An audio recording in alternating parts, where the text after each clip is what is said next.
Hello everybody, this is Yasmin from Yarkspiri fantasyart.com. Today I'm actually continuing from the previous video. This time I'm working on the skeleton of the character.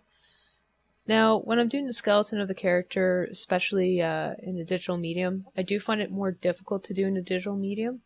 Normally when I'm doing it traditionally, I have a lot more control over the anatomy. I also have the luxury of plastering my walls with reference. Now in this case, because of limitations on space, that was not an option. So compared to some of my previous pieces, it's not as detailed.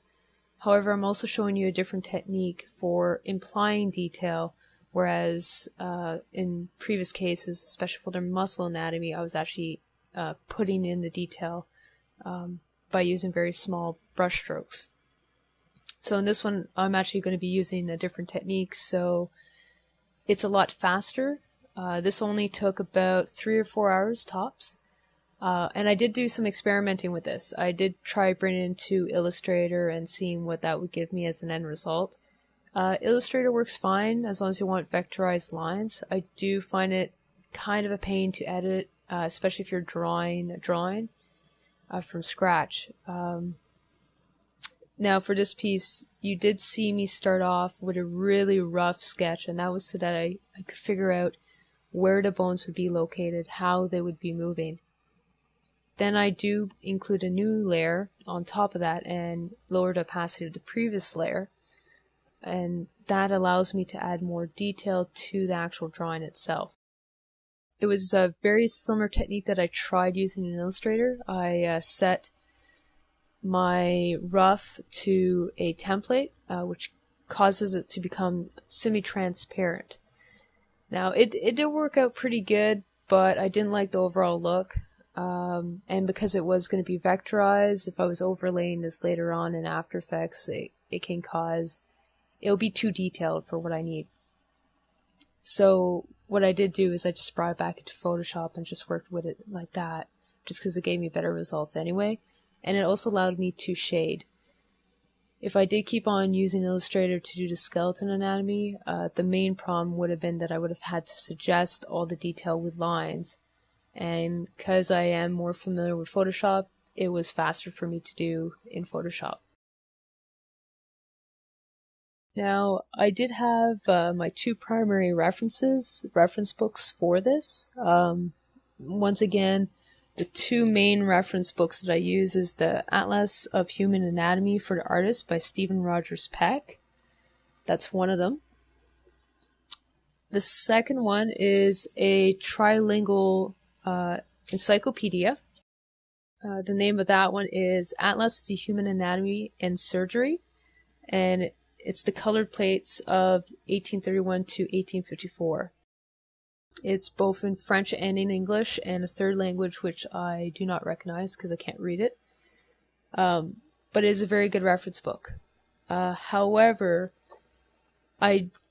for the bone structures, in order to understand how they move in a three-dimensional environment and to pose out the character correctly, I was primarily using the black and white reference that I had by Stephen Rogers. The reason for that is because he does do turnarounds for the bones, so it's easier to actually visualize mentally how the bones would move and what their structure is. Now, because it's not a full rotation, it's not something I have physically in front of me, however, my drawing is limited to my reference in this case. And because these are the two primary references I was using for this drawing, I was trying to limit it to those two books. I was fairly limited in the amount of detail that I could go into.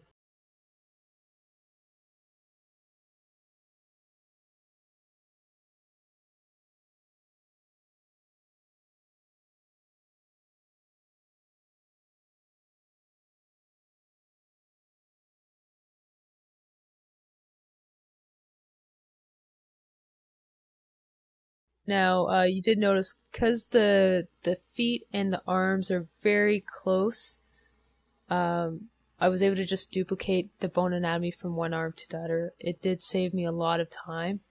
I do this also for the foot that's coming up next. It's just faster that way. And I had done the drawing actually like that originally, so this worked. If I hadn't done the original drawing like that, especially the muscle anatomy, this trick would not have worked very well because the bones would not have lined up correctly with the bones of the muscle anatomy study.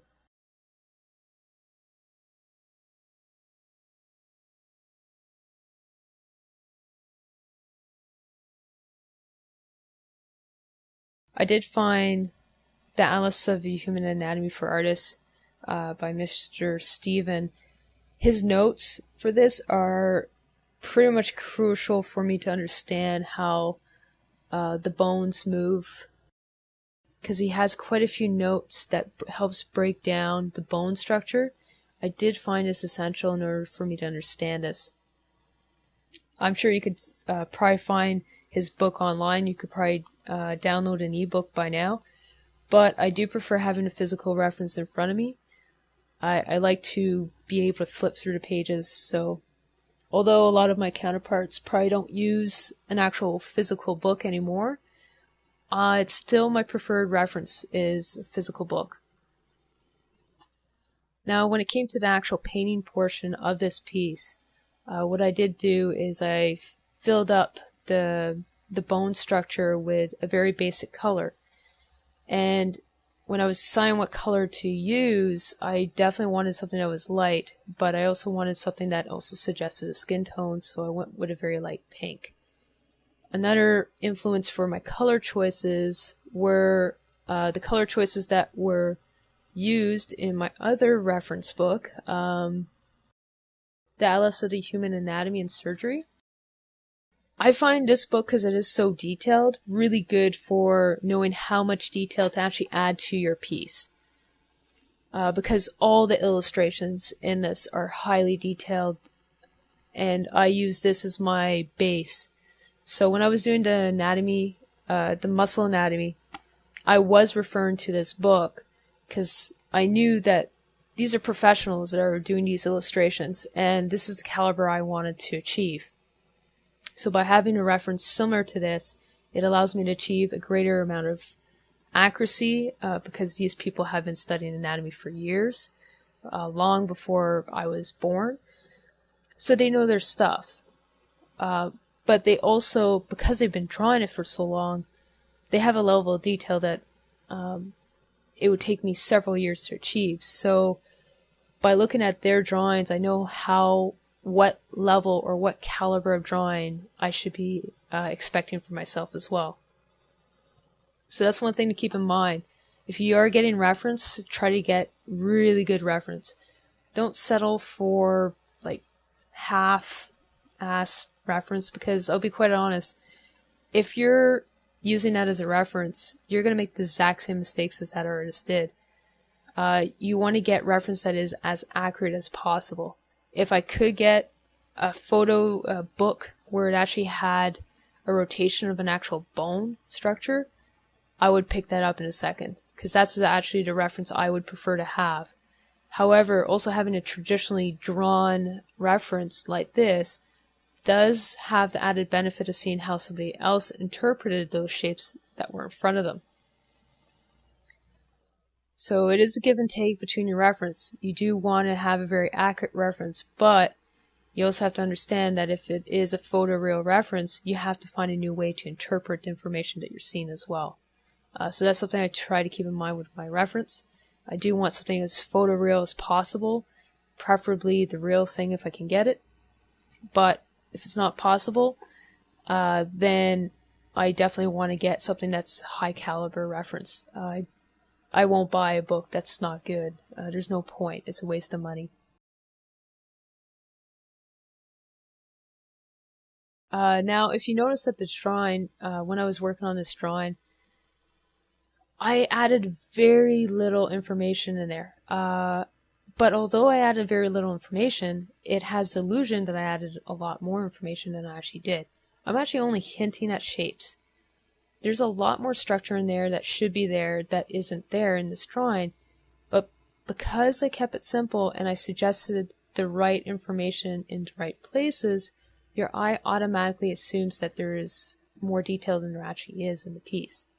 That's an important factor when you're drawing, because let's face it, you don't want to always draw everything out, because if you do that, you're wasting a lot of time, and you don't need to. The eye will automatically fill it out. Now, if you're giving us a 3D modeler, having the full amount of detail is nice. It makes their job a lot easier, but you also have normally time restrictions, so that normally isn't a possibility. So this is a really quick way of getting the same information down in a much more efficient manner.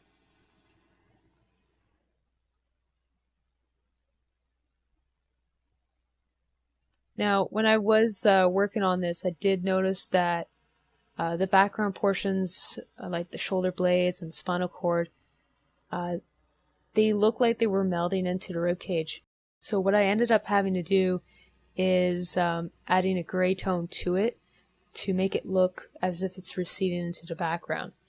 I didn't have to add a gray tone. I could have added a very light blue haze to it. That would have also worked. But I did want it to pop more, so I added the gray instead.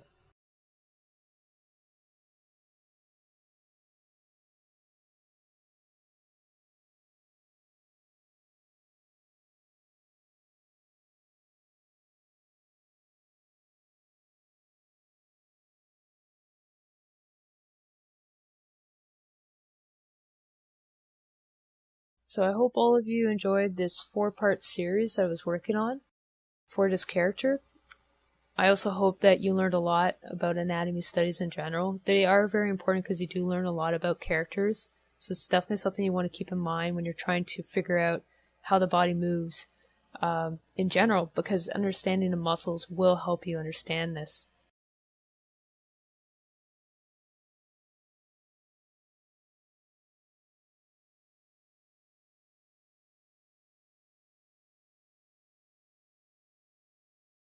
So please tune in for next time, and I hope to see you soon. Take care.